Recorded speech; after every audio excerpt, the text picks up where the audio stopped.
Sabi ng mga doktor, isang klase ng tumor ang madalas makita sa mga bagong silang na sanggol. At kahit nasa sinapupunan pa lang ng ina, maaari na rin itong tumubo. Ito ang sinapit ni Baby Ednalyn na sa edad na 1 buwan. Pasan-pasan ng musmus niyang katawan ang isang lumalaking bukol at ang peligrong dala nito. Walang sinayang na panahon ng pulis na si Tirso para ipaabot sa amin ang kalagayan ni Baby Ednalyn. Hindi man niya kadugo ang sanggol, taos puso siyang humiling. Yung pamilya naman na yun, walang-wala po sila, ma'am. Kaya ako na po yung nagkusang sabi ko, gagawa ko ng paraan para matulungan po sila, ma'am. Dahil sa kanyang liham na personal kong nabasa, 11 oras na bumiyahe ang aming grupo patungong Difun sa Quirino Province. At dito namin nakilala si Baby Ednalyn. Hindi maikubli ng kanyang mga ngiti ang lumalaking bukol na mas malaki pa sa kanyang ulo. Kaya ang inang si Jerlyn, ingat na ingat sa pagbuhat sa bunso. Nung lumabas po siya, ganun na po yung itsura niya.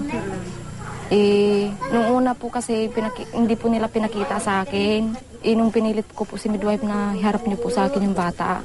Siyempre, bilang ina, hindi ko po manos sarili ko. Kaya gusto ko po sanang matanggal yung niya. Hindi sapat ang kita ng padre de pamilyang si Ignacio sa pagbibilad ng mais. Ngunit nabuhayan siya ng pag-asa dahil sa mga taong tulad ni Tirso na nagmalasakit sa kanyang bunso. Nagpapasalamat kami kay P.O. Terso Cruz na tumulong sa amin na lumapit sa GMA. Kundi dahil sa kanya, wala kami ngayon dito. Dahil sa maselang kalagayan, ipinasuri namin si Baby Ednalyn sa isang pediatric surgeon sa Ilagan sa Isabela. Yung sakit ni Baby Ednalyn is yung tinatawag natin na sacrococcygeal teratoma. Parang nag-originate din siya dun sa tinatawag nating coccyx, which is the small bone, pinakadulong buto siya. Ang bukol na tumubo kay Baby Ednalyn, maaaring isang kambal daw na hindi nabuo. At ayon sa doktor, may pag-asa pang mawala ang tumor na nagpapahirap sa sanggol. The sacrococcygeal teratoma, it has a malignant predisposition. Ibig sabihin, pag tumatagal, minsan nagiging cancerous siya. They say that it's advisable that it be excised before the patient turns a year old. Sana po matulungan niyo po kami. Hindi po namin kayang mapaopera yung bata. Pinagdarasal ko po na sana dumating na po ang araw na maoperahan yung bata para matanggal po yung bukol niya.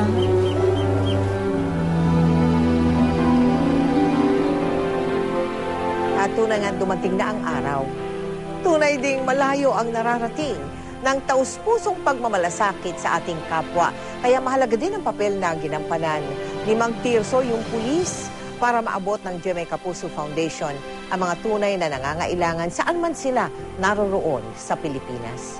Samantala, kasalukuyan po inihahanda na si Baby Ednalyn para sa operasyon para maiwasan ang komplikasyon ng kanyang tumor.